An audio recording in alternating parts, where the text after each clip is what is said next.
বটতলায় 7 মাসের শিশুকন্যাকে ধর্ষণের ঘটনায় ফাঁসি, দোষীর মৃত্যুদণ্ডের নির্দেশ দিল আদালত। রায় শোনায় নগর দায়রা আদালত। আদালতের এই নির্দেশ নজিরবিহীন, কারণ নির্যাতিতার মৃত্যু হয়নি। যদিও আদালতের পর্যবেক্ষণ, যেভাবে 7 মাসের একটি শিশুকন্যাকে অত্যাচার করা হয়েছে তা বিরলের মধ্যে বিরলতম অপরাধ। গত 30শে নভেম্বর বটতলা থানায় শিশু নিখোঁজের অভিযোগ জানিয়েছিলেন ফুটপাতবাসী এক দম্পতি। কয়েক ঘন্টা পরে ওই ফুটপাত থেকেই শিশুটিকে উদ্ধার করা হয়। তারপর গত 4 ডিসেম্বর ঝাড়গ্রাম থেকে অভিযুক্তকে গ্রেফতার করে পুলিশ। ঘটনা 26 দিনের মাথায় আদালতে চার্জশিট জমা দেওয়া হয়। রাস্তার একাধিক সিসি ক্যামেরার ফুটেজ দেখে যুবককে চিহ্নিত করেছিলেন তদন্তকারীরা। সোমবার আদালত তাকে দোষী সাব্যস্ত করে। আইনজীবীর তরফ থেকে কি বলা হচ্ছে শোনাবো আপনাদের।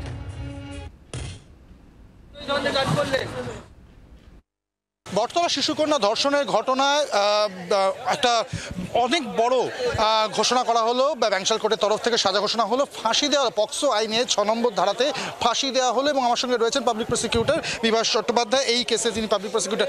এই ঘটনাটা বিরলের মধ্যে বিরলতম, আদালত কি এটাই পর্যবেক্ষণ করলো এবং এই ঘটনাটা কতটা ডিফিকাল্ট ছিল, আপনারা কীভাবে প্লেস করেছিলেন পুরো বিষয়? ডিফিকাল্ট ছিল বলতে, যখন এই সেন্টেন্স পয়েন্টে হিয়ারিং হয় আমি ইকুইভ্যালেন্ট কোনো জাজমেন্ট খুঁজে পাচ্ছিলাম না ভারতবর্ষে, যেহেতু মেয়েটা বেঁচে আছে সেহেতু এই ক্ষেত্রে আমরা ডেথ সেন্টেন্স চাইবো, কোন কোন বেসিসে চাইবো।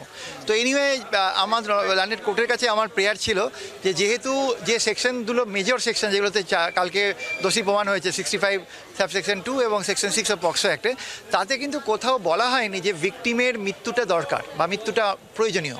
কিন্তু এখানে মেয়েটি যে বেঁচে আছে না, এ কিন্তু মরে বেঁচে আছে। তাতে আমাদের প্রেয়ার ছিল যে ডেথ সেন্টেন্স ছাড়া আর কোনো অপশন হয়তো অ্যাভেলেবেল নেই। তো ল্যান্ডেড কোর্ট সেটাই মেনে নিয়েছে। যিনি অভিযুক্ত তাই তিনি তো হাইকোর্টের কাছে অ্যাপিল করতে পারেন না, সেই প্রভিশনগুলো তো রয়েছে কি? তাকে কি লয়ার দেওয়া হচ্ছে বা এরকম কোনো প্রভিশন? একদম। প্রথমত বলি, ভিকটিমকে 10 লক্ষ টাকা কম্পেনসেশনের কথা বলা হয়েছে। আর অ্যাকিউজ পার্সনের যেহেতু এখন আইন হয়ে গেছে যে তাকে লিগাল এড অফার করতে হবে, যাতে লয়ার না থাকে অ্যাপিলের সময়, তাকে বলা হয়েছে সে চেয়েছে, কোর্ট তাকে দেবে। বিরলের মধ্যে বিরলতম ঘটনা, তাই জন্যই এই সাজা দেওয়া হয়েছে, যে ডেথ সেন্টেন্স দেওয়া হয়েছে কোর্টের তরফ থেকে। এবং এই ঘটনা, এই ধরনের ঘটনার ক্ষেত্রে কোনো পূর্ব রেফারেন্স কিন্তু পাওয়া যাচ্ছে না। অর্থাৎ যে ভিকটিম সে বেঁচে আছে এখনও, যদিও তার উপর ধর্ষণ করা হয়েছে, অত্যাচার করা হয়েছে এবং রীতিমতো মৃত্যুর সঙ্গে লড়াই করছে সে, কিন্তু তারপরেও এই ধরনের ঘটনার ক্ষেত্রে এর আগে ফাঁসির সাজা হয়েছে এরকম রেফারেন্স পাওয়া যাচ্ছে না। কিন্তু তারপরেও তারা অ্যাপিল করেছিলেন পুরো বিষয়টা নিয়ে এবং পক্সো আইনে যে 6 নম্বর ধারা রয়েছে তার ভিত্তিতেই তাকে ডেথ সেন্টেন্স দেওয়া হয়েছে। ক্যামেরায় অমিতের সাথে অর্কদীপ্ত, জি 24 ঘন্টা, কলকাতা। আর এই ঘটনায় পুলিশের তরফ থেকে কি বলা হচ্ছে শোনাবো আপনাদের। যে কোনো হিনিয়াস ক্রাইম ইজ ক্রাইম এবং আমরা অল আউট এফোর্ট দিই সেটাতে কনভিকশনে নিয়ে আসার জন্যে, এবং এটাতেও আমরা সেটা দিতে পেরেছি। শুধু একটা কথাই বলতে পারি, আমরা পারি, উই ক্যান। স্থানীয় মানুষজনের তরফ থেকে কি বলা হচ্ছে শোনাবো আপনাদের।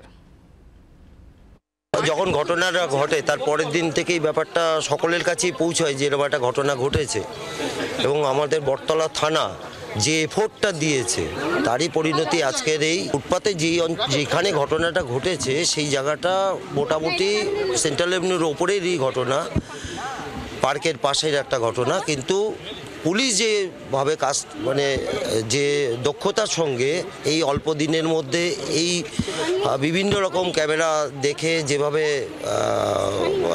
এই ব্যাপারটাকে সাম আপ করেছে, সেটা পুলিশকে ধন্যবাদের। বাংলার আওয়াজ, বাঙালির আবেগ, জি 24 ঘন্টা।